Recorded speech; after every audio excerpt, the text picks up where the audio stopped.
So we're going to see if we can heat it up in here just a little more. If we could prop those doors open and prop those doors open, Brian. There's a lot of noise out there. Oh, is there? I don't think you want to prop those. Bunch of candidates. Okay. All right, welcome. The time right now is about 7:17. Shall we go to 8:30? Yeah. Okay. Does that say? Well, if we go till we're done, that'll be about 1:30. So, which is fine for some folks, but I think for the majority of us, let's try to go for 8:30. Lisa Shepard, what are you saying? 9? How about this? We'll see how it's going at 8:30. Okay? But I'll be the judge. That's why I'm here. Welcome, gentlemen. Glad to have you here. Would you please take 30 seconds each and introduce yourself? And we'll start here. And I don't know these people, so that's a good thing, I think. So I don't know your names. Act as if somebody doesn't know your name and who you are. All right, I guess it's working. And you can stand or sit. It's up to you. Great, thanks. My name's Hiram Cox. I'm running for Utah County Sheriff. I would ask for your vote support. I'm a father, a husband. I've been a deputy sheriff for over 16 years. Prior to getting into law enforcement, I ran a family business with about 50 employees.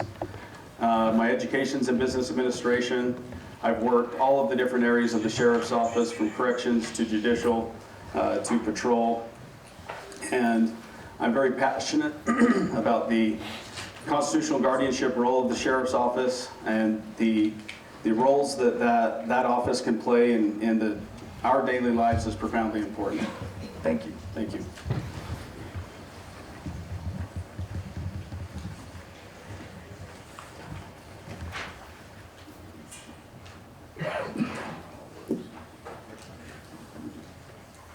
Is that on? Yes. My name is Jeff Wable. Lived in Utah all my life. Lived in Utah County for about 25 years. Married 5 girls. I didn't marry 5 girls. I'm married with 5 girls. Little granddaughter, about 1.5 years old. I have a bachelor's degree in criminal justice, legal research. Run my own business, our family business, pretty successful here in Utah County, spreading out through Utah and into Idaho shortly. It's time. What's that? Time. Wow, that goes fast. Yes, it does. Next person. Hi, I'm Mike Smith. I am your current Utah County Sheriff. I'm a family man. My wife's here. She's awesome. And I have 5 children and a granddaughter on the way. I've been in law enforcement for 28 years. Started in Pleasant Grove. If you think about the positions that you can have in leadership, sergeant, lieutenant, captain, chief of police, SWAT team leader and commander, I've held all those. I have a bachelor's degree in emergency management and administration, and I graduated from the FBI National Academy, which is like a leadership officer candidate type school. You go for 3 months to Quantico, Virginia, and go through that process. It is an honor to serve as your sheriff, and it would be an honor to serve you again. Thank you. This is going to work. We're going to hold our applause all night. And at the end, everybody will get a big round of applause. So this is a 2-minute answer. And you've got paper and pen there, so you can write it down and hopefully prepare just a little bit. So what are the most important qualifications to be the sheriff? And why do you want to be the sheriff? Are there some personal benefits to that?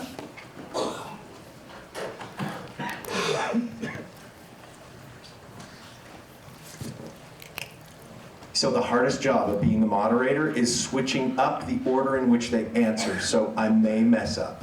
And if I do, and it's too bad, it's horrible, then just raise your hand and say I'm favoring one over the other. So we'll go Jeff, Hiram, and Mike in that order. So Jeff, take it away, 2 minutes. I think several of the most important things is caring about the people that we serve. caring about their constitutional rights, caring about what we stand for and stand in protection of. I with the Sheriff's Office for 18 and a half years before leaving there and going to Orem City. They're very similar in what we do on a daily basis, but the Sheriff's Office, the Office of Sheriff is the last line of defense for us as citizens.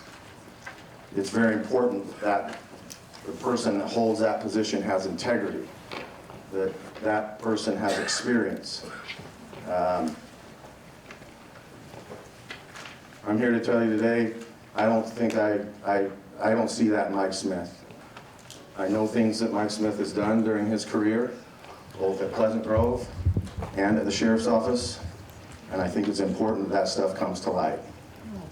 And that's why I'm here. I'm running for sheriff because I think you need to know that, and I think you deserve to have better representation at that position. So just first off, nobody gets to comment from the audience. Secondly, I don't love the tone of what you said, so I'm going to be aware of that, okay? It's fine what you said, but this is not a bashing session on any candidate. Well, I didn't mean it as bashing, I'm sorry. well, I meant it as just truth. I understand. I hear your answer, and everybody. Be nice. Debate. I understand. I'm in charge here, okay? Actually, sir, no, you're not. We are. We're the delegates. Thank you. You know what?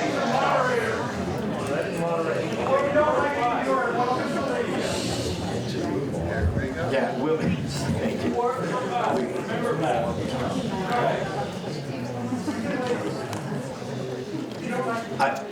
I've been invited to moderate this discussion. I have proof, so I have experience in moderating these. If you want to talk to anybody that's worked with me, they will tell you that I'm fair. Will there be a So- rebuttal? Maybe. So just keep that in mind, that this is going to be a very civil opportunity for people to share very strong feelings, okay? All right, so next up, Hiram. Thank you. The most important qualifications to be sheriff is having relevant experience in the areas specific to the sheriff's office. The largest area of employment, the largest area of budget, the largest area of liability for the county is the jail. I have 8 years of experience in corrections. There's so much more to the sheriff's office than just patrol. We've got our judicial division, which is filled with several different areas, including community supervision, which is like county probation. The patrol is also an important part of the sheriff's office. I have experience in all of those areas. As far as why do I want to be sheriff? That is an excellent question that my wife keeps asking me every single day. I think as far as any personal benefit, I think that there's a lot of, I'm sure Mike can attest to this, there's probably more stress than benefit that would go with a job like this. I'm running because I care. I'm running because I'm passionate about the things that I believe that we can do for the community, and I'm running for you guys. There's a lot of things that people have reached out to me and expressed their concerns in areas where they wish they had support, and that's what I'm here to do. Thank you. Mike. Yes, thank you. So qualifications, I think it's important. This is a top-level law enforcement administrative position. The largest agency in the county, second largest sheriff's office in the state. So qualifications become huge, and I think it's important to look at a resume, to look just like you would any job. You know, through my career, I've been every leadership position you can think of in a law enforcement agency. I've held that position, whether it's a sergeant, a lieutenant, a captain, a chief of police. I applied for chief of police, 50 other candidates applied for chief of police, and I made it through that process and was given the position. I ran for sheriff last term and was elected. I was your candidate that came out of the convention. So I've had those experiences, those qualifications. I can tell you I've sat on a lot of boards with hiring chiefs of police around this county. And when resumes come in that don't hold those essential leadership qualifications, they don't get an interview, they don't make the cut. These positions are not where you learn how to be a leader. You need to have had those experiences along the way. This is a tough job. It has been a tough job. It's been an honor to serve you. Why I want to do it, I can tell you when I was a chief of police, I was very, very happy in that position. And when the sheriff was going to retire, I had a lot of people approach me, and I did a lot of soul searching, and especially with my wife, and making sure this is a partnership here, because we knew this job was going to be hard. And so I knew I was supposed to do it, and that's why I did it. I love this county. I was raised in this county. I want this county to have vision. I don't want it to become a Salt Lake County. I want it to be the special Utah county that it has always been, and that's with working with all the agencies in this valley to make sure that we are providing as a team, and with you as our team, the best public safety service that we can, so we can keep Utah County the amazing place that it is to live and raise a family. That's why I do it. I'm in it for you. My track record is proven. That's the thing about me, is look at the track record. Thank you. This next question, and I'll say that there's going to be a question at some point toward the end, and it says this. Are there any statements about your campaign or you that you feel are misleading and that you'd like to address? So that'll come later, and so make a note of that. If there's something that comes up, then you'll have a chance to address that for 2 minutes toward the end of this debate. And this one is a 1-minute answer, and it's about budget. So, and I'm going to read, I've got a conglomeration of questions, so the topic is budget, okay? And here are some questions that people have. You'll have a minute to respond. What changes would you make if the department budget were reduced by 20%? What was the budget used for this year? What would you prioritize for the budget?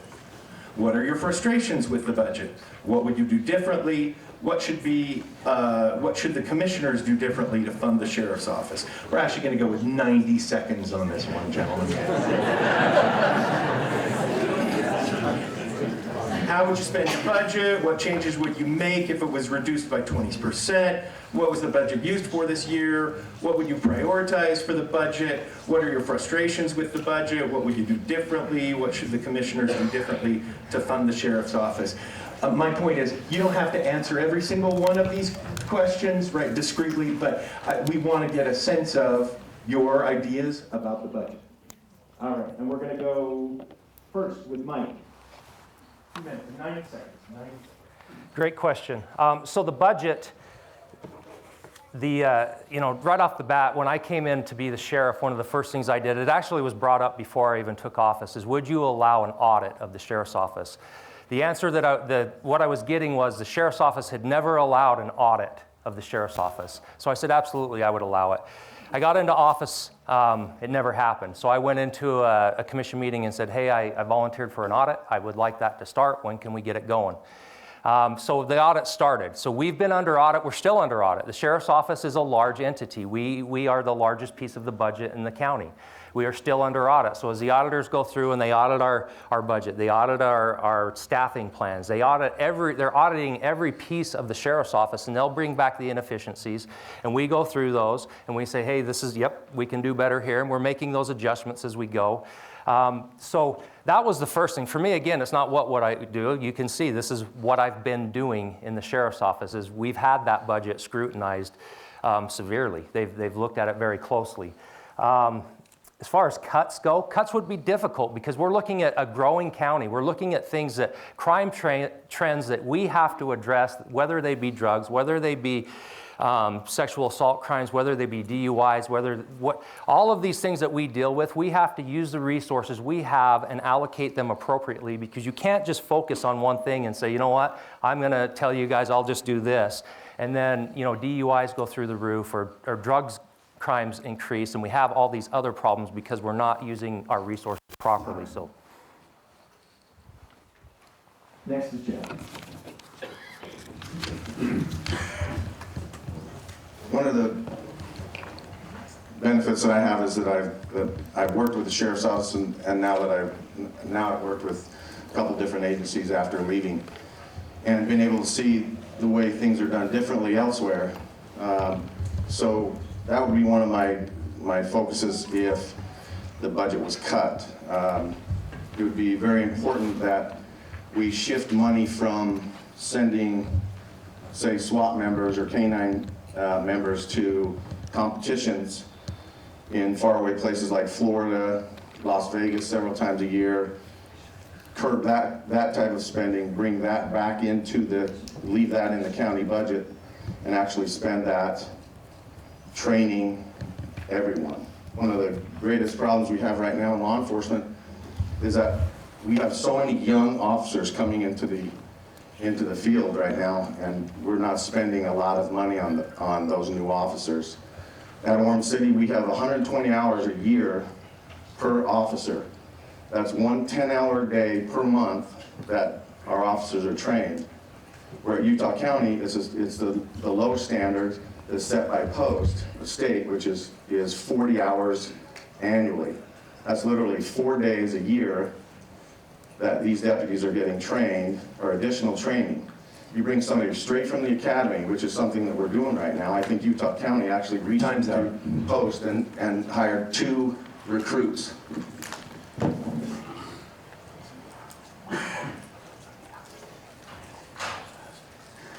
Well, a budget cut, I think that would be tough. One of the challenges, though, when we're talking about where has the money been spent, what could we do different, is we don't have any transparency to know exactly where the money's been spent.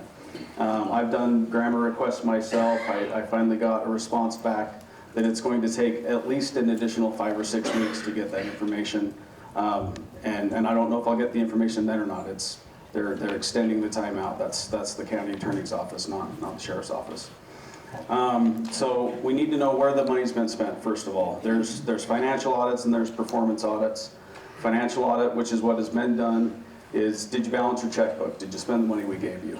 The performance audit is going to be, did you spend the money on what you said you were going to spend it on? Did it have the desired effect? And what can we do differently going forward?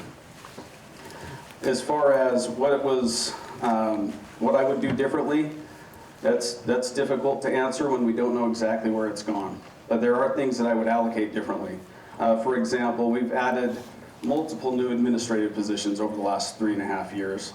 And we've rebranded the sheriff's office with badges and logos and patches. We've upgraded office spaces. And we've done those things before we have addressed specific needs like adding personnel to our special victims unit, or adding personnel to our successful programs in the jail, or adding personnel to our successful programs in community supervision.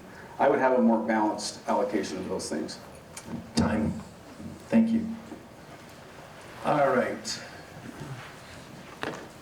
We have so many great questions, and I will continue to group them because there's themes for many of these. But this is a 30-second answer, and we're going to start with Hiram, right? And then Mike, and then Jeff. Am I doing my pattern correctly? Okay, thank you. Yeah, sure. All right, so the question is, 30 seconds. Suppose an earthquake rocks Utah County and FEMA shows up and demands that citizens turn in their guns as they did after Katrina or Hurricane Katrina. What would you do?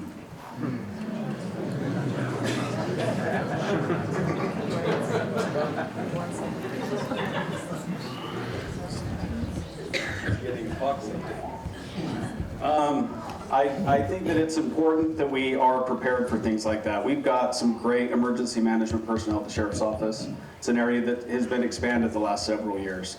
And credit would have to go to Mike for that. Those are things that have really improved. Being able to respond to something that big is going to take massive effort from all of our neighbors.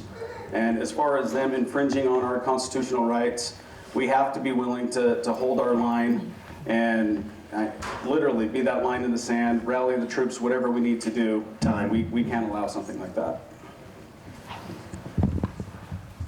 So for me, again, it's not a campaign promise. Just look at what I've done.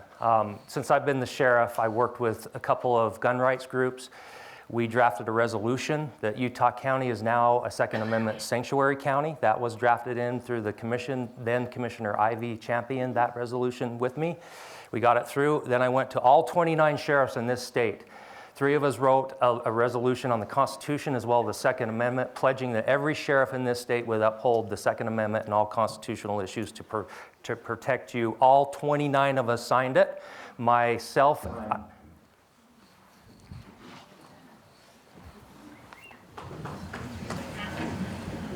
You obviously came in late, we're not clapping. I think they were fanning or something. Yeah, oh, yes, it's just fanning. Yes, we are fanning, we're not clapping.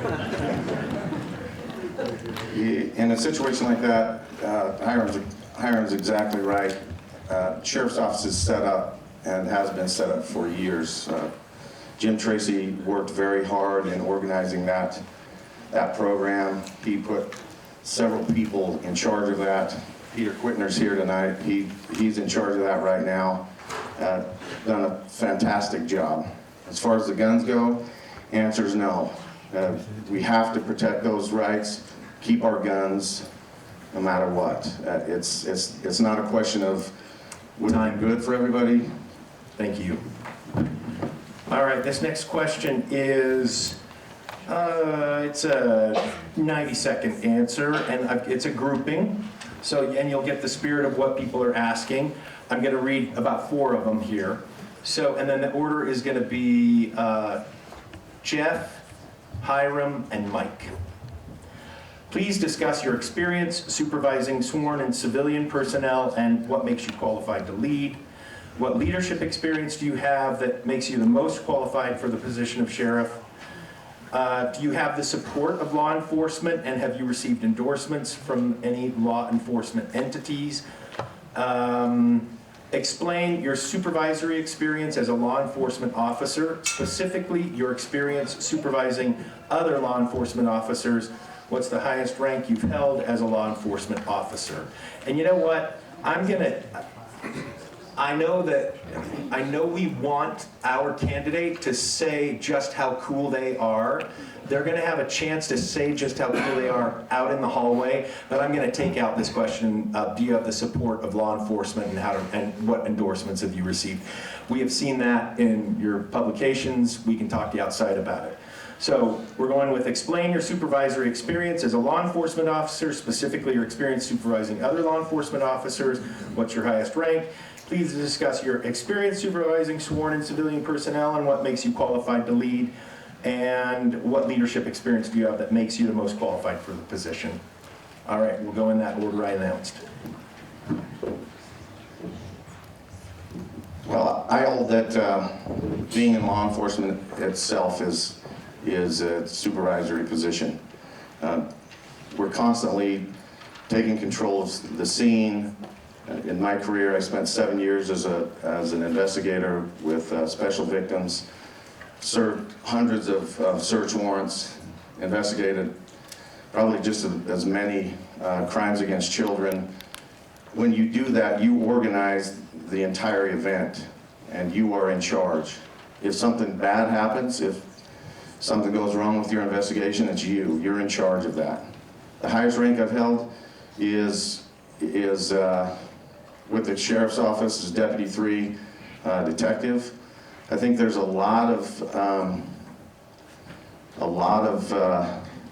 weight being placed on a title.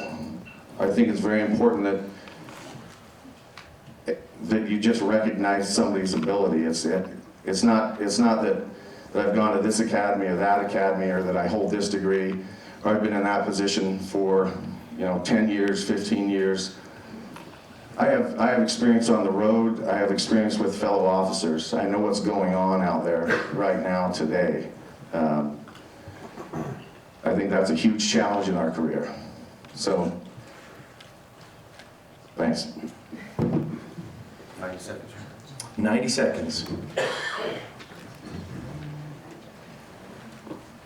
As far as, are we on there? Here we go. As far as leadership experience in law enforcement, I started the Family Drug Court program in Carbon County, and I ran the Family and Felony Drug Court programs for Carbon County.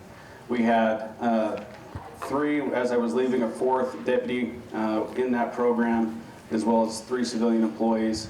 I authored the policies, drafted the budgets, administer everything about that program. I ran a family business with 50 employees. My education's in business administration. With Utah County, I started the UCAP program, the Utah County Alternative Probation Program. And when it started out, there was just 2 of us, so there really wasn't much to supervise. We had a sergeant placed over us, but the majority of the work and the supervisory work landed on us. I drafted the program model as well as the policies for that. We've made changes along the way over the last several years, and it's been a great process. It's an incredible program, recognized as an efficient and effective criminal justice model. I think that it's important that in leadership that you've got experience doing the job that you're leading. There is so much more to the sheriff's office than patrol. With the corrections and other judicial areas and other areas of the sheriff's office, we need a sheriff that knows what is happening, has worked those positions, and can really empathize with boots on the ground. Thank you. Thank you. You know, you've heard me talk about my experience before, so I'll recap it just real quick. But experience does matter. It really does, and especially at these levels in administration.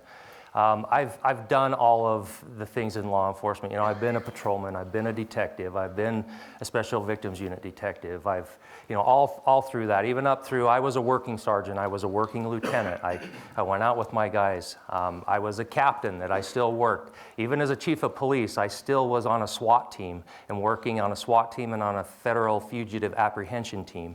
So my whole career, I have worked, I have been out on the front lines.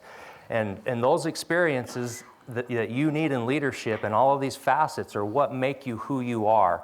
And until you've had them, you don't understand them. And that's just the reality. I remember being a young officer going, what do those guys do? They just sit around until you're in that seat and you've felt the strain, you've felt the stress, you've felt what happens. You don't understand what you're talking about. You need to be prepared for those things. I've worked hard to have relationships with all of the chiefs of police in this county. We work very closely together. I've worked hard on relationships with all of the sheriffs in this state. I'm the first vice president in the Utah Sheriff's Association. Leadership and experience is important. And when you come in as a brand new sheriff and they appoint you to a leadership position right off the bat, that experience is what they're seeing and what they are recognizing and giving you those opportunities to serve on a statewide level and work with the legislative sessions and make sure that good laws are put in place. 30 seconds, and it's going to be Mike, Jeff, Hiram.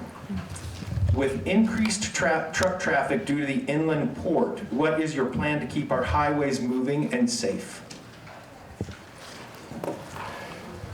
That's a good question. The highways mainly are the highway patrol. They do those things, but we do have teams that actually work with traffic. So we have, it's not a big team, it's a small team, and again, it goes down to resources and where we're allocating things. We try to help all the cities. We try to help anybody that needs help, we're gonna roll help. So if there's problems in any of the cities or on the highways, we're there to help, but we're also there with trying to put our resources everywhere they're needed. And that traffic team is very effective. They write a lot of DUIs. We're one of the leaders in DUIs, getting those people off the streets and saving lives. So, You have to remember who can't remember my name half the time. Honestly, I just have to echo what Mike said, because you're going to have to work in conjunction with the Highway Patrol. As a deputy, I did work on one of the special enforcement teams, the Canyon teams. So it's going to be a conjoined effort. You're just going to have to work together and put your heads together and organize a plan that's going to work for everybody.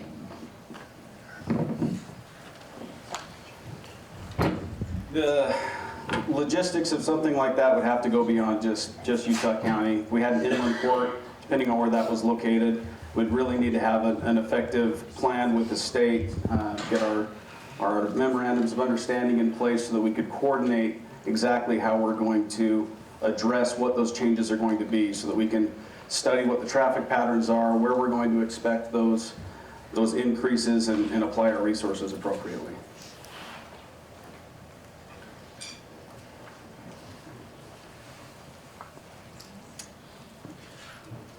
Great, okay.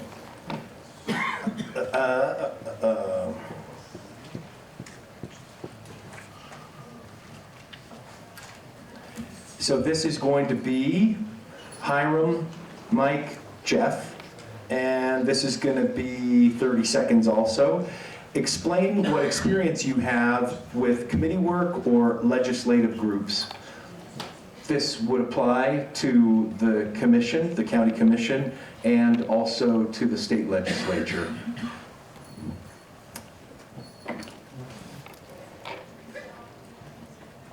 Okay, take it away.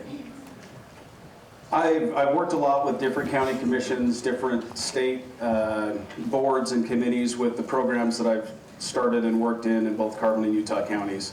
We had to get all of our funding and everything through the state Department of Health for the drug court programs. We did I authored grants for Carbon County. That's how we were able to get those resources pulled together. I presented at several commission meetings. I'll be honest, I don't have a lot of state legislative experience. I've been focused on business and family, and there we go. Next. So as far as local committees on the commission, with the commission, I sit on a couple, our benefits committee as well as our safety committees. On a state level, I sit on several. Again, I'm the first vice president of the Sheriff's Association, which brings, you're involved in those sessions a lot. I do sit on the Sentencing Commission for the state. I sit on the LELC, which is the Law Enforcement Legislative Committee for the state. I also sit on a technology committee for the state. And honestly, there's more than that. I'm trying to remember. I got assigned to so many committees that it gets mind-numbing. I'm not even going to try to BS you. I don't sit on any committees. I've never been appointed to a committee except Dad. So that's all I have. I've never sat on a committee. I've worked with the county commission as part of my grants in SVU. We received investigative grants and grants from the Attorney General's office, but other than that, I've never sat on a committee. Thank you. This one is going to be 30 seconds also, and it's going to be Jeff, Hiram, and Mike. I'm still doing great, right? I'm keeping the order? Okay, great. You better say the moderator's doing well. So it's going to be Jeff, Hiram, and Mike, and the question is, there's two of them, and it's going to be 1 minute. Do you feel the current deputies will follow you? What will you do to encourage all to follow your lead? And how will you gain the trust of your deputies to have unity with your team? Having been in law enforcement for 20 plus years, I can honestly say that we show up and we do our jobs. There's going to be some differences. I know there are people in my career that I've not liked and they don't like me. So basically the way that I would handle that situation is if they want to talk, I'm more than happy to talk. If they have differences of opinion, we can talk about those. At the end of the day, I'd be in charge. If you don't like your job, you can go. Okay? I do believe that there are a lot of deputies that are at the sheriff's office that would follow me. I think that it's not that difficult of a task. We work together, we show up, we do our job, and that's how things work. Next. We have an incredible group of men and women that work at the Sheriff's Office. It's incredibly humbling to see the skill set that is so vast. I've had a lot of people reach out to me that work for the Sheriff's Office and express their support, express their concerns, express their frustrations.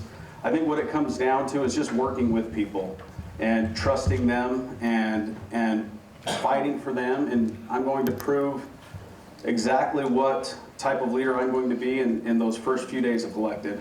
And I think that that is going to show with my actions is how I'm going to build that trust and grow those relationships. We need to heal some wounds, and it's time that we did that.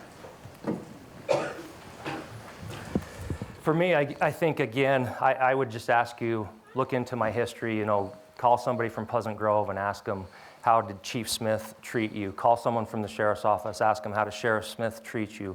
I've worked hard on those relationships. For me, I look at it as I said before, I'm in this with my wife. These deputies are part of our family. It's an extended family, and I treat them as such. And I value them as employees, and they see that. They know that. We don't always have to agree the same. They just have to do their job, and they know I will be fair with them. And that translates, and that means good morale. And on top of that, the FOP endorsement I received represents over 900 officers in this county, and it was a unanimous endorsement that I received from them. So we have good morale at the sheriff's office, contrary to what you're hearing. We have amazing morale. Thank you. All right, next it's going to be Mike, Jeff, Hiram, and the question is, and this is 30 seconds, is it important to have a relationship with sheriffs from other counties and chiefs of police and throughout cities? And if so, what have you done? Have you worked specifically with chiefs and other sheriffs? Yes, that is very important, and I have put a lot of time and effort into that. I meet with the chiefs on a weekly basis. We have a weekly Zoom call that we do, and then on a monthly basis, we meet in person. And those relationships are crucial. We have to be a team. Not one entity has the resources to do it by themselves. It has to be a team effort. And for the same reasons, I work with all the sheriffs. They made me the first vice president. I work very closely with them. If you look at my endorsements out there, you'll see that. I've got call after call from sheriffs saying, what can we do to help you, Sheriff? You've been such a breath of fresh air to this association statewide. We can't lose you. So those relationships are huge. And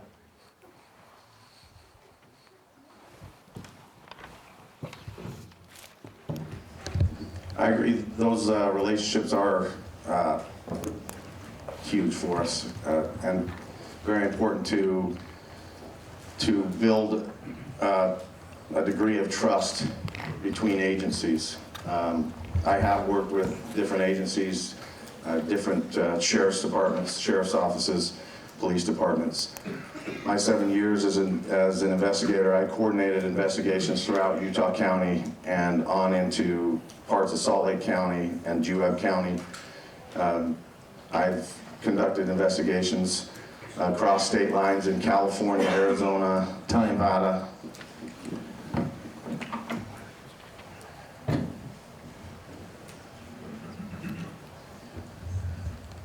Working with the other sheriffs and the other chiefs is incredibly important. I've got some good relationships with some of our other sheriffs in the state. I'm very close with Sheriff Wood down in Carbon County.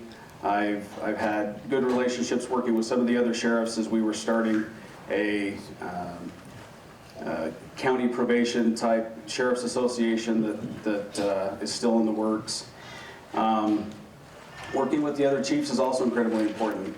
Everything is kind of a jurisdictional cobweb, and there's so many lines that have to be crossed and respect that has to be given. We have to work together. Man, that's fast.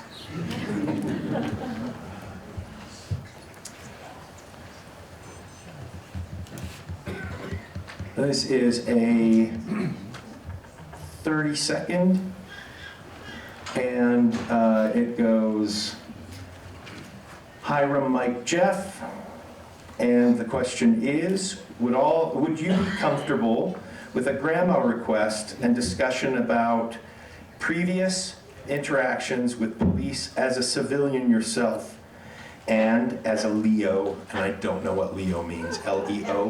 law enforcement officer. Thank you. I've just exposed my soft underbelly, haven't I? So.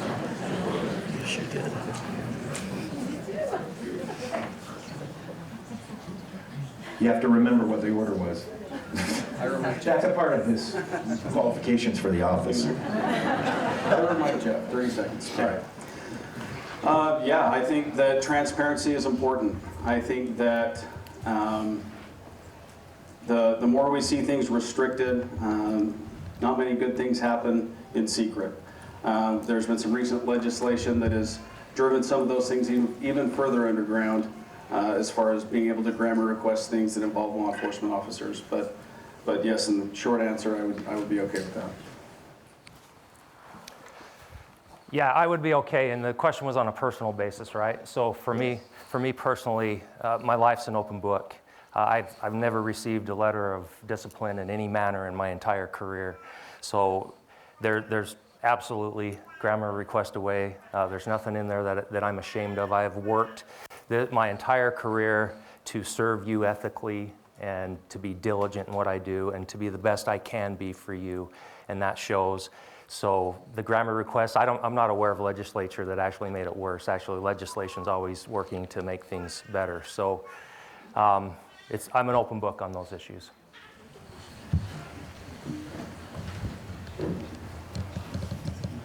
Yeah, I'm not scared. You can look into anything I have. I've adopted 5 children. I've had numerous BCI background checks. I've worked with the FBI. I've worked with the Attorney General's, or the United States Attorney's Office, background checks with them. So whatever you want to see, ask for it. I'm not scared. Great. This next question is a 2-minute answer, and I'll read to you the variety of questions that are in the same vein. And then I'll tell you a little bit more. It says, what does a healthy county sheriff, county attorney relationship look like? This goes on the back, I guess. Okay, so, yeah, and it's, what's the relationship between the county sheriff and the county attorney, healthy or unhealthy? It seems like there's problems. Are they reparable? How would you handle your position as sheriff if you don't see eye to eye with or do not get along with the county attorney? Would you still have the county attorney's office conduct training for your deputies? And then how will you work to improve relations with the county attorney's office? But there's also another one about working with the county commission also. So you've got 2 minutes, and you can use that 2 minutes as you would like. If you want to spend the whole 2 minutes talking about the county attorney's office, that's great. If you want to fit in the commission, that's great too. So this is about working with other offices within the county. And did I tell you the order? It's No. Jeff, Hiram, and Mike. I think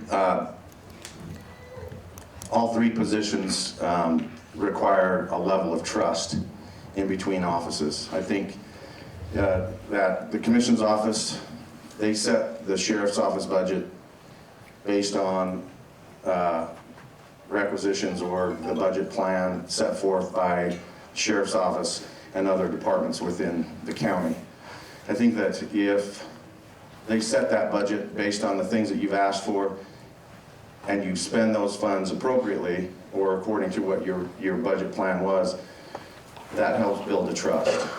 Likewise, at the county attorney's office, he sees everything. He sees the bad internal affairs investigations, the ones that potentially go criminal. I know Dave Levitt has expressed his concerns about at least one of those investigations. If there's not that level of trust between each office, then you're going to have a deterioration of that relationship. I think the way that you build that is like I say, you do what you say, you say what you're going to do and do what you say. Build that level of trust. Spend the money the way you've asked for it, for the purposes that you use it for. A lot of people don't understand when the commission sets the sheriff's budget by law, he gets to spend it how he chooses. And so, and that's across the board for any elected official, they get to spend their budget the way they choose.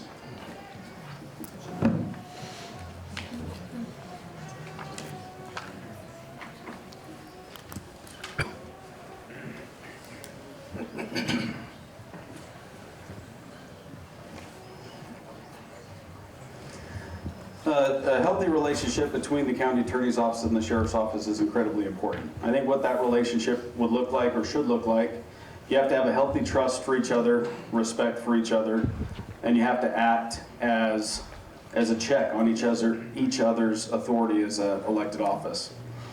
You have to work in parallel with that office, but it's still in an independent fashion. You're working together, but you have to maintain that separation. I believe that to heal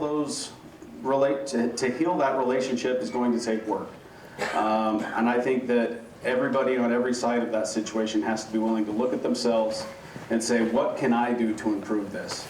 Because like most things in life, the truth and the reality often lies somewhere in the middle, right?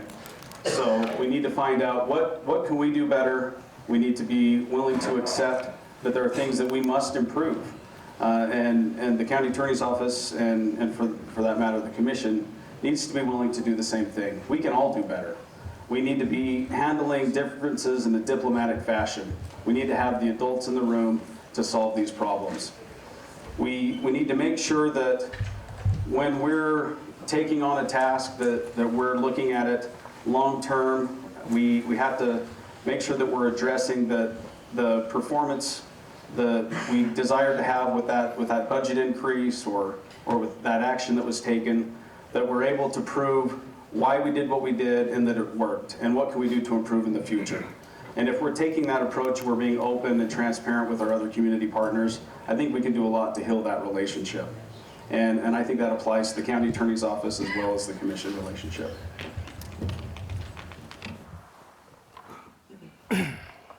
So I'll just address the elephant in the room, right? Because I am getting a lot of questions on why doesn't the sheriff's office get along with the county attorney's office? So the reality is the county attorney's office does not get along with any law enforcement entity in this county.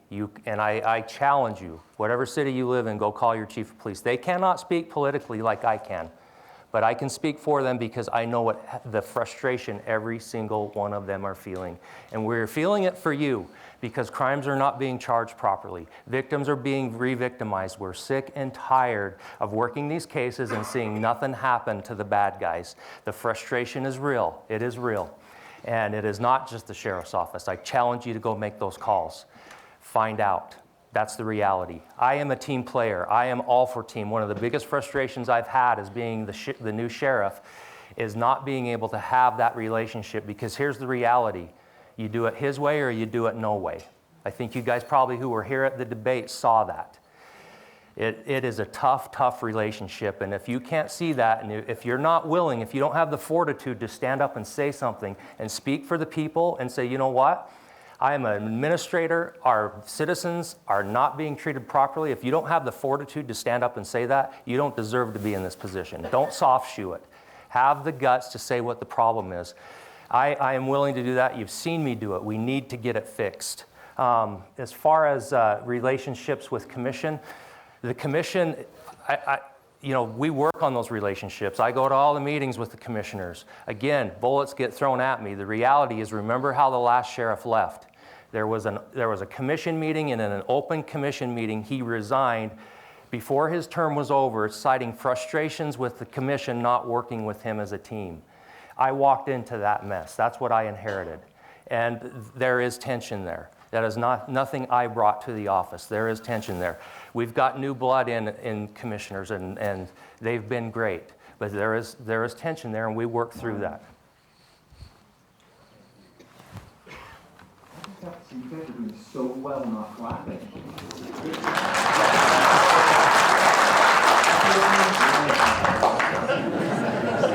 Save it up for the end.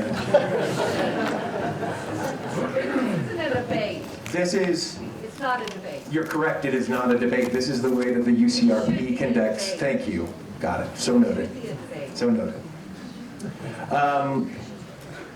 This question is 30 seconds. And it is, I've got a couple of cards to read here, and the order is Mike, Jeff, Hiram.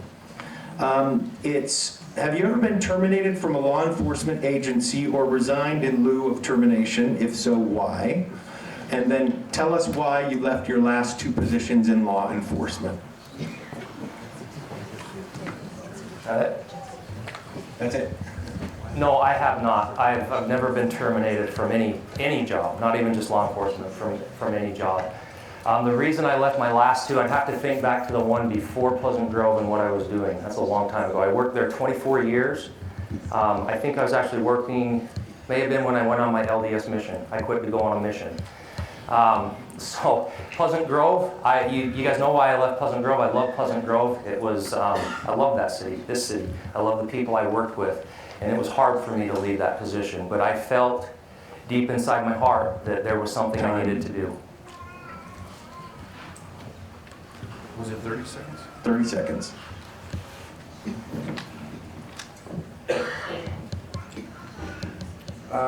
Yeah, I actually was forced to resign from, I was actually forced to resign from the sheriff's office when Mike Smith took office. I can give you plenty of details that I don't have time right now to go into those details because of the time constraints, but I have documentation, I have the whole works, but last two places I left was the sheriff's office. I also worked for UVU for a year, waiting for a position to open up at Orem City. And once one opened up, I got a job there right away.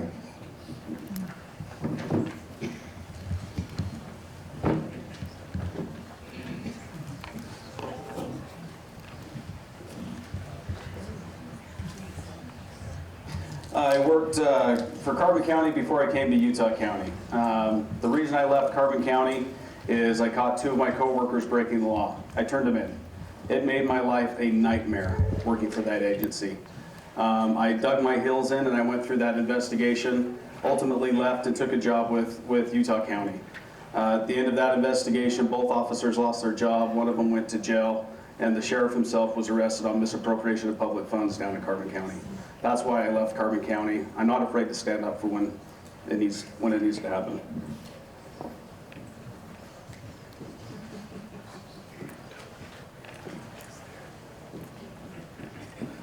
Great, thank you.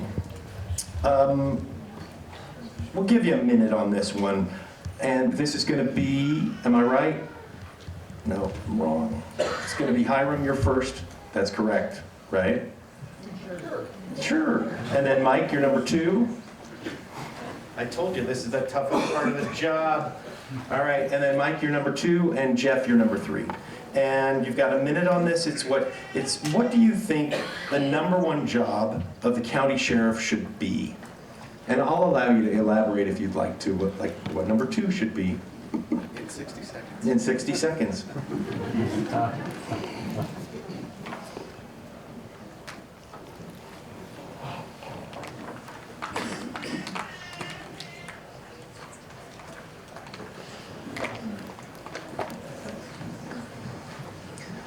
Number 1 job and responsibility for an elected sheriff is to be a constitutional guardian. It's the sacred responsibility of that office.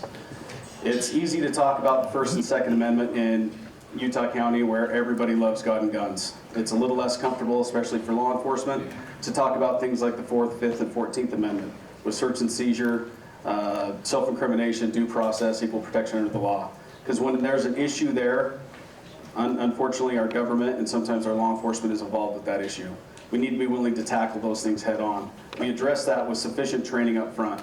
The constitutional training and constitutional case law training, and legal training in general that you receive at the police academy is woefully inadequate, and you're expected to go be an expert in the industry. I would implement extensive upfront and ongoing constitutional law and case law training, and I've had some not-for-profit organizations reach out and willing to provide that training to the Sheriff's Office for free.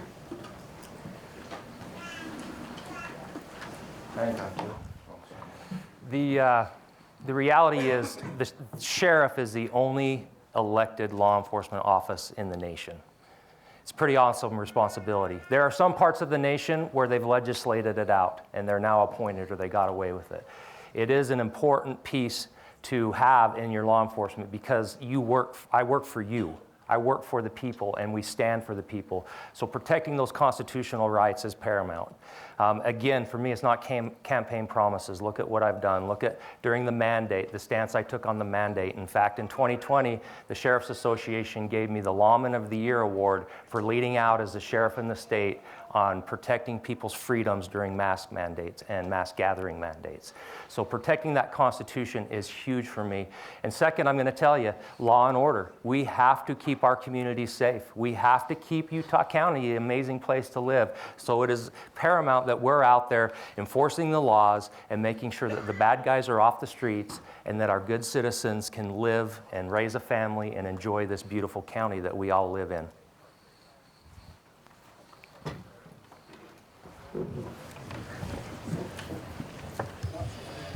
Coming last, I have to just echo what both of them said. Constitutionality is immensely important.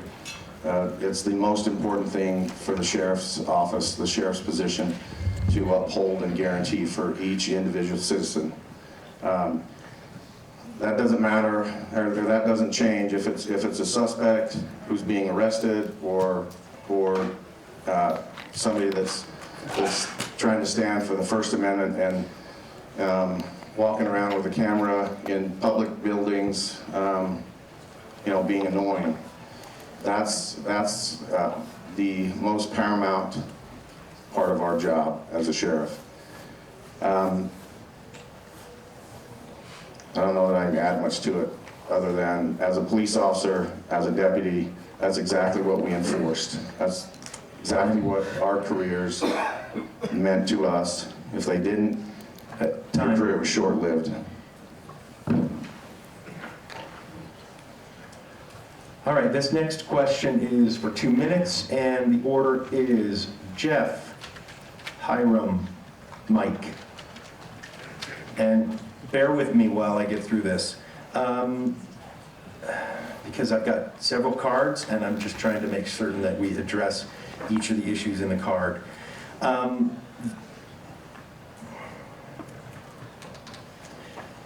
There have been allegations, or there has been a claim that in the past, deputies were beating a helpless man in handcuffs. What is your analysis of that claim? And this is 2 minutes. And then the question is, who should what conglomeration of people or groups should investigate things such as that and other incidents that might happen like that? So who has the power to, or who should investigate? And should there perhaps be citizens on a committee that would do that investigation? Is that enough to answer? That's mine. There is mine. Okay, great. Sorry, they get to stand without a mic in their face. That was no play on. If there are officers that are doing that, it's a constitutional issue. It's potentially a violation of that individual's civil rights. First and foremost, the officers, deputies at that scene situation should do their utmost to stop that action. Afterward, I'm going to address the civilians first because otherwise I'm going to forget about it. It's easy for, as a civilian, to play armchair quarterback with some of the things that we see on television or on YouTube, what have you. I think if a civilian is involved in that, they actually need to be trained in that area. They need to actually see those situations and know exactly what can and sometimes does happen during those police-involved situations. I know in Utah County we have an officer-involved protocol team that investigates it. They're part of white-collar crimes or the county attorney's office. I know that each agency does their own internal investigation, which is very important as well. And I know that they usually ask at least one other law enforcement officer or office department to do their, a third parallel investigation. They're very important. I think the need to have those publics very important, but after the fact. I don't think during the investigation it's very helpful to the investigation, the people involved, or even citizens. I know we want to be involved, but it's really problematic if that situation happens.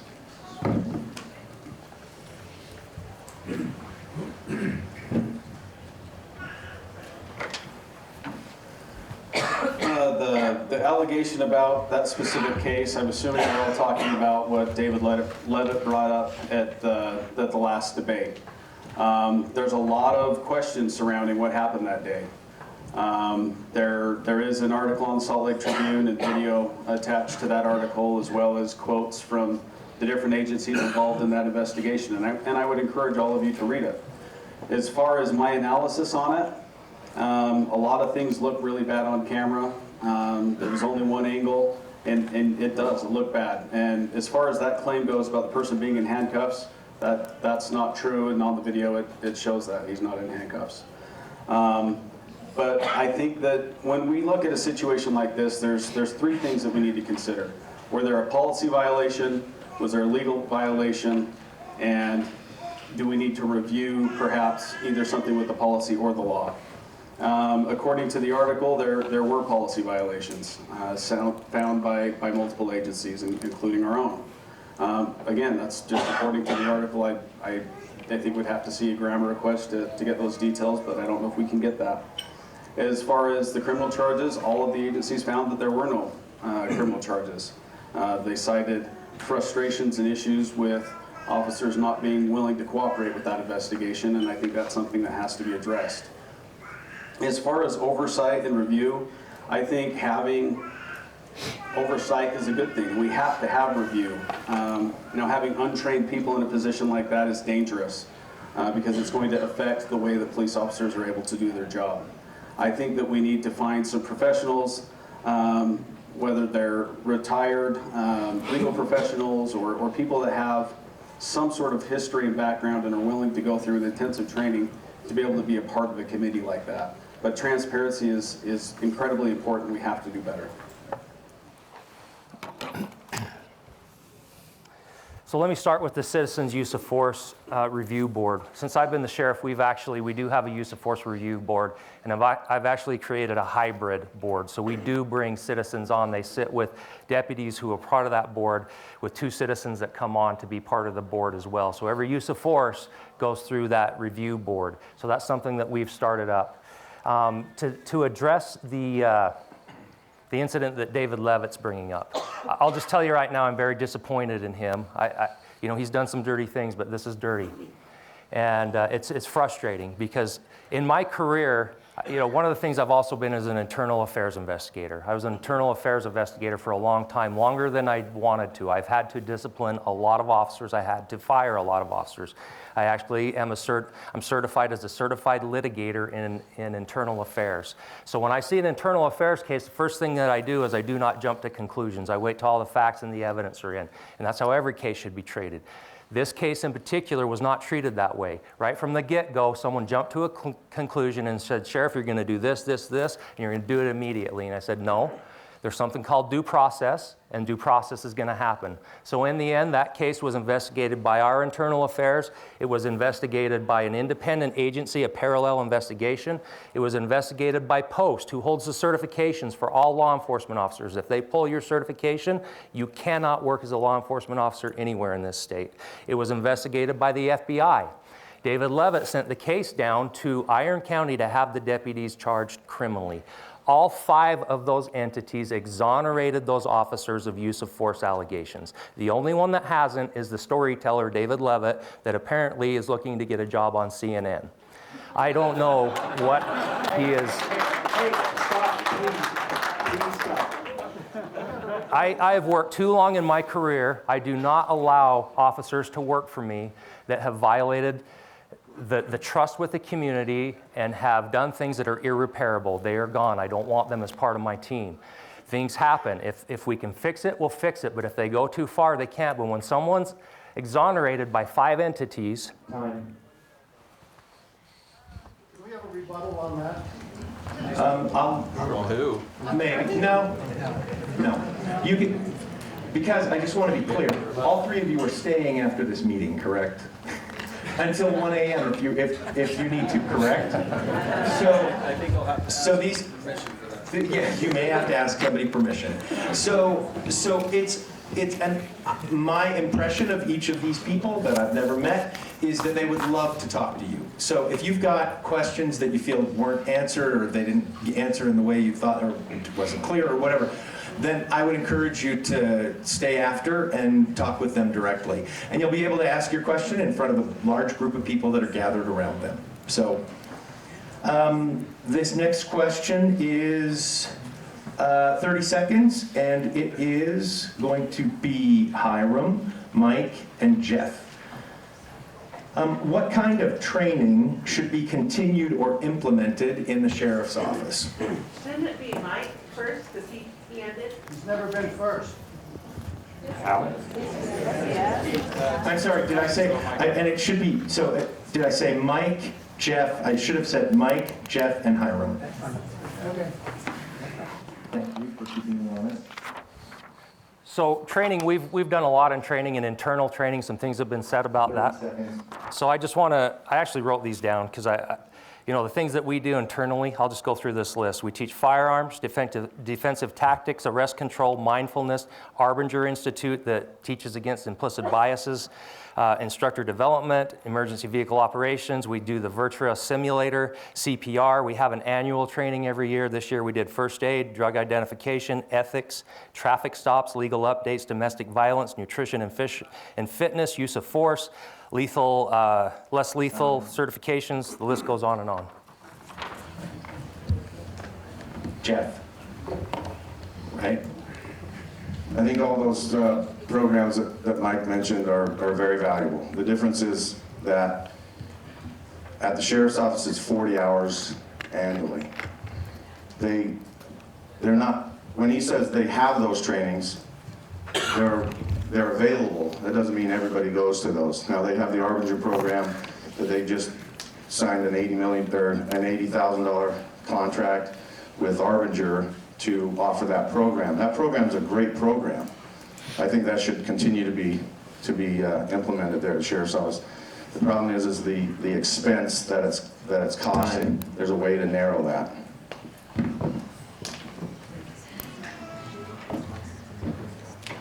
Training is huge. The list that Mike just went through, if we were able to get everybody through all of the training that we need to do, it would probably take 160 hours or 180, 200 hours a year.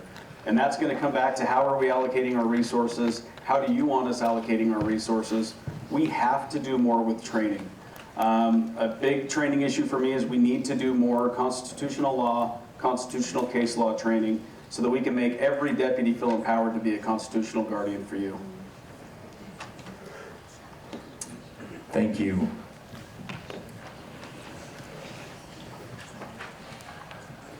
This is 1 minute. And it's Jeff, Hiram, Mike. Hiram, I think it should be. Is that right? Like I told you. Get paid a lot of money to do this, and I'm falling down on the job. What's the order? It should be? I think it should be Hiram, Mike, Jeff. Okay. Hiram, Mike, Jeff. Got it. Okay. Hiram, Mike, Jeff. Yes. And this is 1 minute. The question on the card is, how would you prioritize actively looking for sexual crimes and perhaps creating a task force?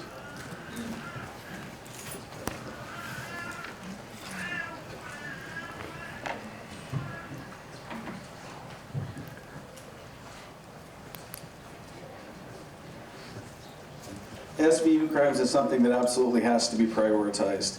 It's the most sensitive area of law enforcement investigations. We have 15 personnel assigned in different areas of the Sheriff's Office assigned to proactive roles through our drug task force and set team, Canyon team, traffic team. They're focusing on drug, alcohol, and traffic offenses. We don't have anybody assigned in that same role to support our SVU unit. And that's something that I think we need to change immediately. We've been trying to add positions into SVU for many years. I would take those traffic team resources on day one. They're doing a job that is the responsibility of highway patrol for the most part. And I would shift those over to our SVU unit so we could have a proactive, ongoing SVU task force to really take the fight to these predators. We can't just wait for the victims to come to us. We're relying on overtime and donations to do proactive operations right now. We can do better. We actually do have a proactive SVU team. We have a sergeant and 3 detectives. I've asked for a new one every year. We just got a new detective in our budget this year that we're adding to the SVU. We have a task force. We are the leader of the task force in the county, so all the other cities can contribute to that task force. We're doing proactive things all the time. We have RAD. We have things that even before, so your rape aggression defense training that we put over 200 people through every year. They were teaching them even before this how to avoid these situations. This year alone, since I've been sheriff, we've done 3 human trafficking operations, 7 child trafficking operations with ICAC. We do monthly chatting operations, and we're constantly doing proactive online child pornography investigations. We just rescued 3 people who were being human trafficked in Lehi, Utah. One came from Ecuador, and we just rescued them a month ago. We arrested 21 people. We're constantly doing these. We prioritize, but you also have to, again, look at the rest of the county and use your resources to take care of other problems in the county, like drugs, like alcohol, like everything else that we're dealing with. So we can always use more. I'm always asking for more. This is something I have made a priority in my career. I agree with both candidates that the ICAC program that Mike talked about is actually the program that I started in 2007. I brought here from National Center for Missing and Exploited Children in Alexandria, Virginia. Got us started here as part of as part of Utah County's task force, the Sex Crimes Task Force. As sheriff, I would immediately allocate a body to those positions. The bodies are there. The money's paying that body. That body can be moved over there tomorrow. We put an emphasis on our set team. We put an emphasis on our property crimes. Emphasize children and their protection. It's vital to our community. It's vital to our growth. It's vital to the Utah County that we all want it to be. So Sex Crimes Task Force is immensely important. Great. This next question is a 2-minute answer. We've touched on it a little bit. It's about trust. And so what are you going to do, and what's your experience been in the past with engendering trust with other entities, such as the commission, the county attorney's office, number 2 with officers, and number 3 with citizens of the county? And we're going to go Jeff, Hiram, Mike. 2 minutes. You can wax eloquent.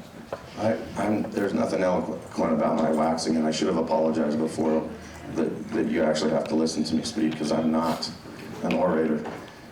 I spent 7 years working special victims. In that time, I coordinated countless cases, warrants, arrests throughout the county and various parts of the state. In doing that, I coordinated efforts with the United States Attorney's Office, with the FBI, with the Attorney General of the state, and officers throughout Utah County. That ICAC program that we were talking about before is now being used throughout the county because what we were able to do while I was in SVU. During that time, we coordinated almost $500,000 in grant money to that program so that we could implement it throughout the county. So I've had countless years of time spent with other agencies, other officers, attorneys. Never really dealt with the county commissioner's office, but you build relationships, you build resources through those groups. You learn to trust each other, you learn to trust each other's investigations and the information that they provide you. And that's because you reciprocate what you're getting and vice versa. And so the trust is something that in our line of work should actually just come naturally, but unfortunately it doesn't.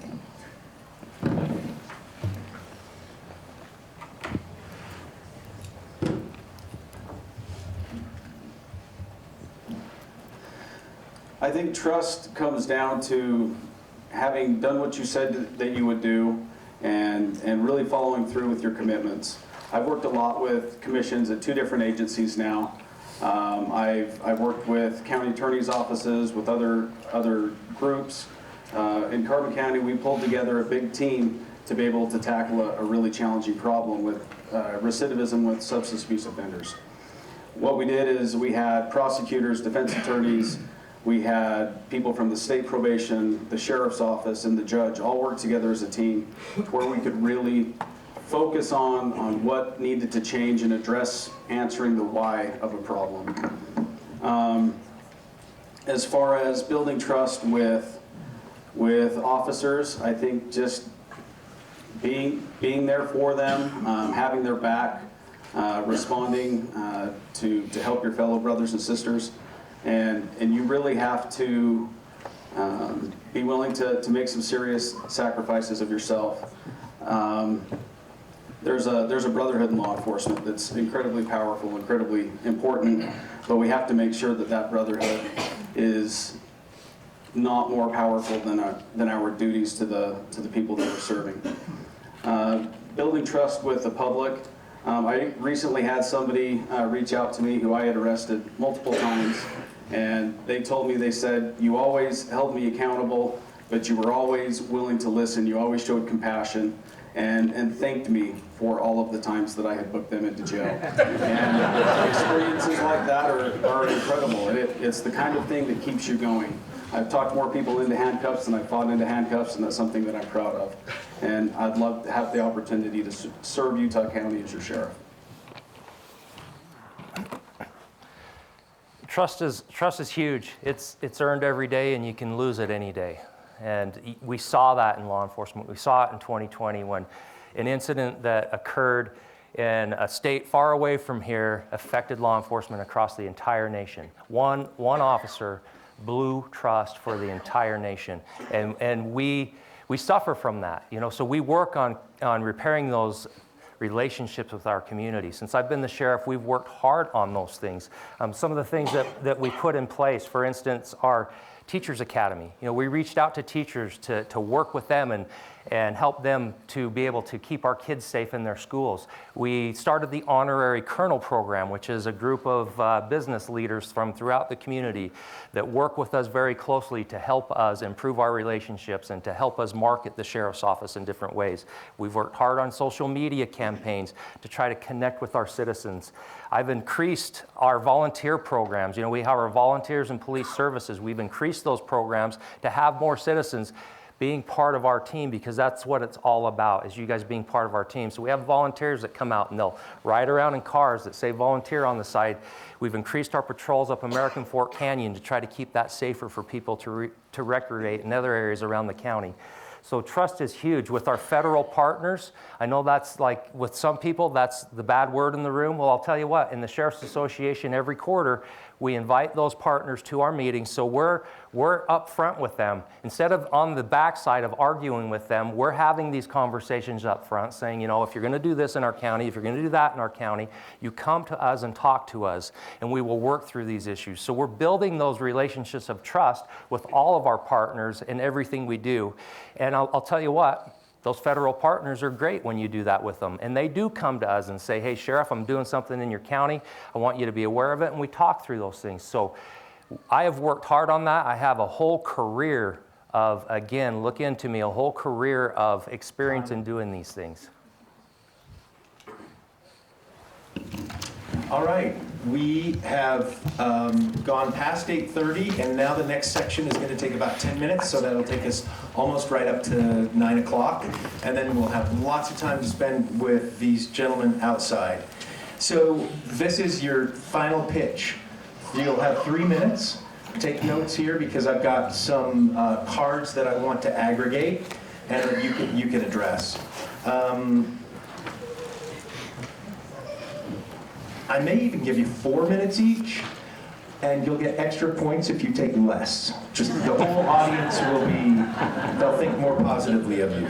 So, first, there's what I mentioned at the very beginning. Are there any statements about your campaign that you feel are misleading that you would like to address? Okay? And by the way, I'm going to give you about a minute or 90 seconds to contemplate your answers to these so you can organize your thoughts, and we'll talk amongst ourselves for just a minute or so. I have another one here. It says, during the campaign, have you misled or been untruthful in your responses or publications? Then another section is about the Constitution. We're all concerned about the Constitution and what you will do to uphold the Constitution and what you'll be swearing to do.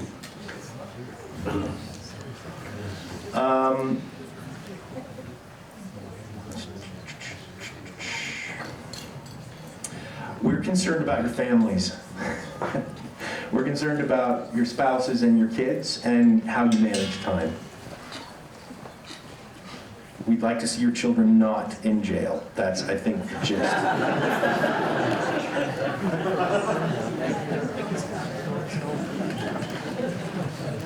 And then I think that these, if you choose to address these, it's fine, but if I were you, I'd address them out in the hallway. There's some questions about morals and integrity and are you true and honest to your wife and all those kinds of things. I am a former bishop in the local church, and I think that those are more private questions and would be more appropriate for one-on-one. If you want to address them here, that's fine. Want to know about if you're an honest person, so we'd like to hear you at least say that.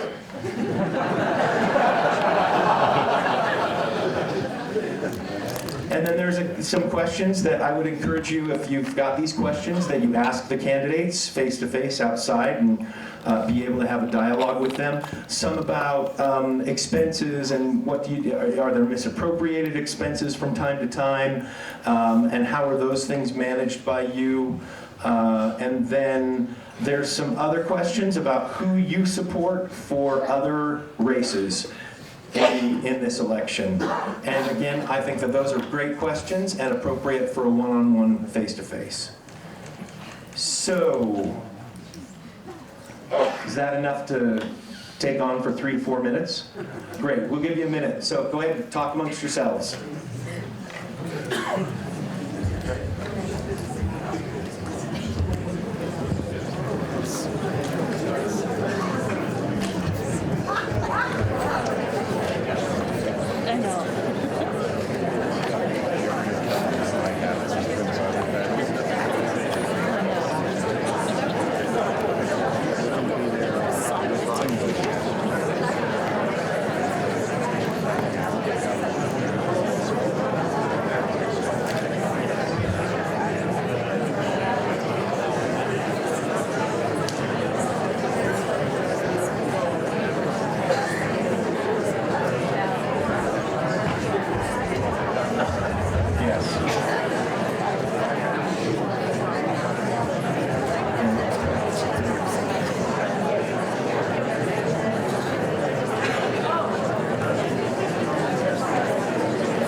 come back together.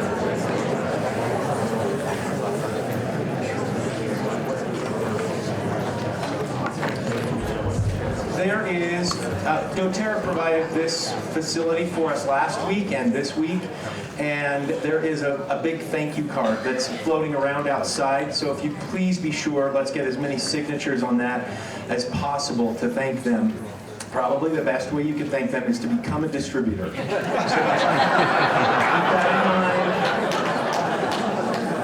in mind. You will smell great, that's all I know. And people in the grocery stores will know that you're with doTERRA.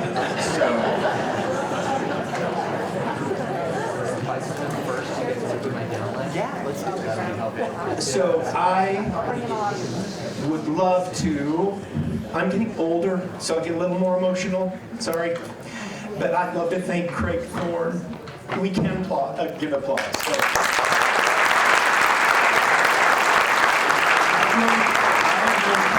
For years, and he is tireless in the efforts that he makes and in the volunteering that he does year after year for our party, and it's really wonderful, so thank you, Craig. Really appreciate it.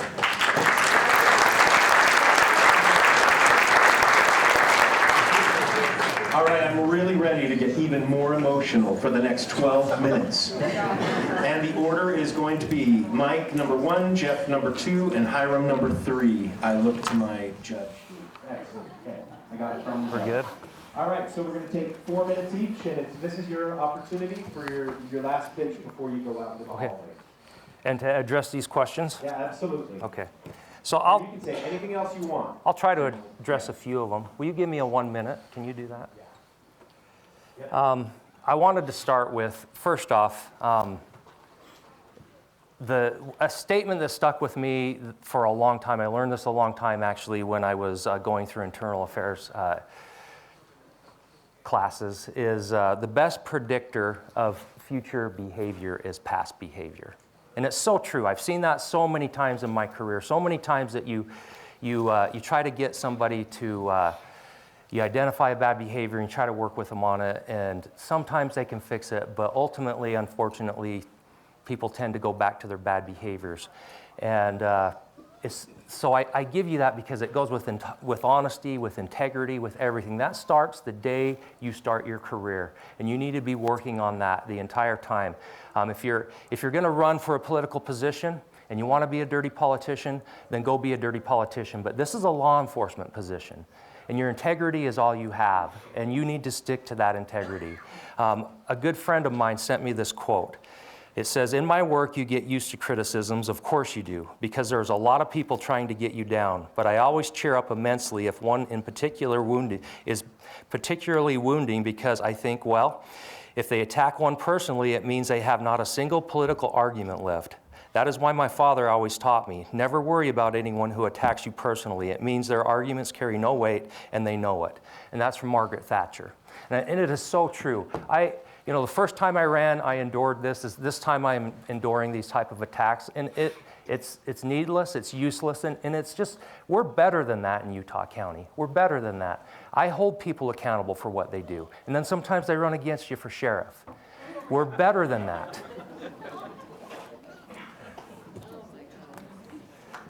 So that's all I'm going to say about, I have an opportunity for a rebuttal, and that's as far as I'm going to go with it, because I don't think it's proper to do those things.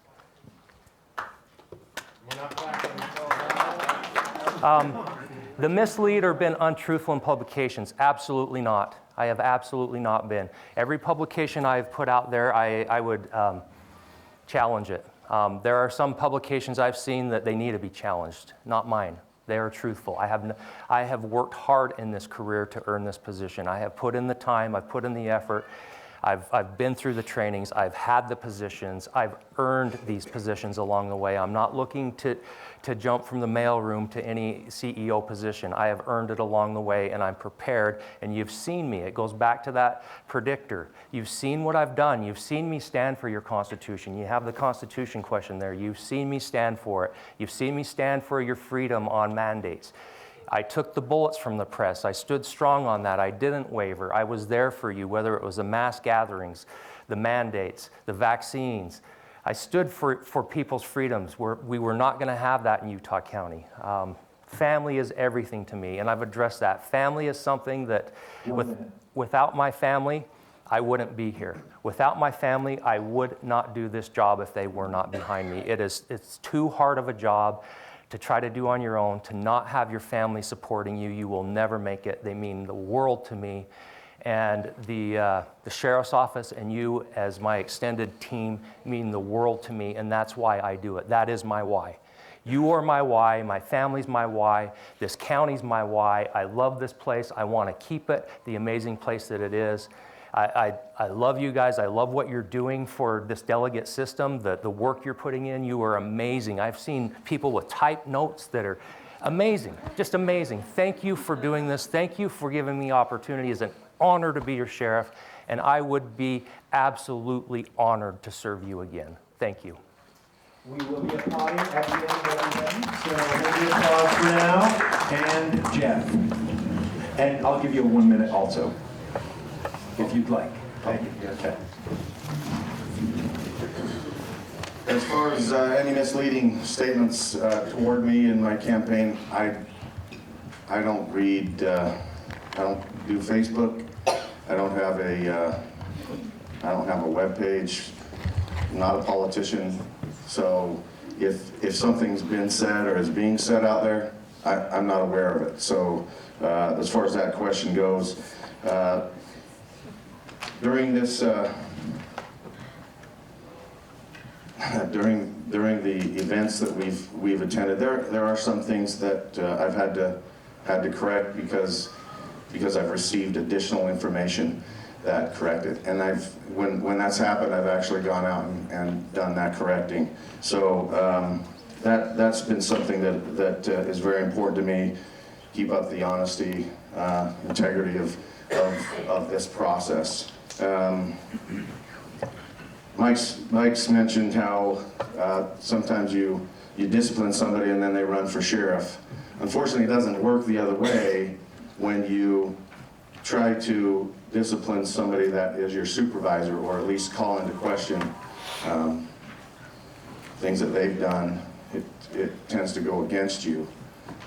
So that's actually why I'm running for sheriff, to correct those inconsistencies. Constitutionality, I've protected constitutionality my entire career. I've not violated anybody's civil rights. I stand up and I protect the weak, the innocent, and the downtrodden. I'm their voice, I'm their strength.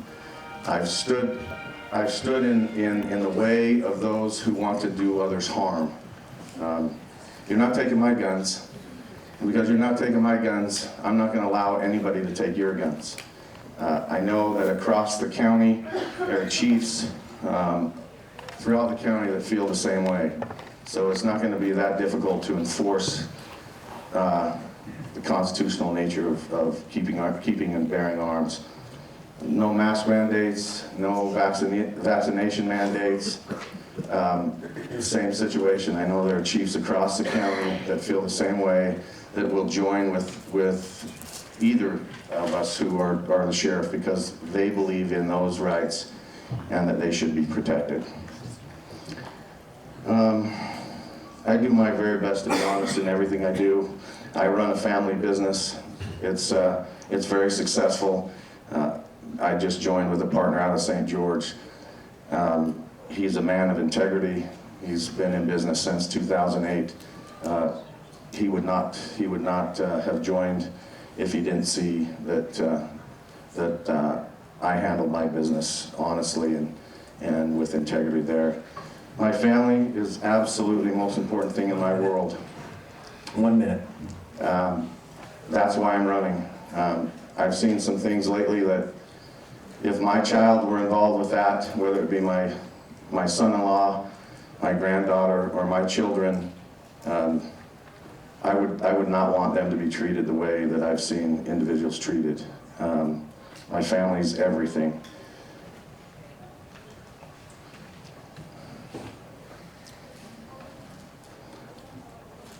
I'm not quite sure what you asked about expenses, but how I handle my expenses, the way I spend my money is is every dollar counts. And I put the change in the change jar because I know next week I might need that for a gallon of milk.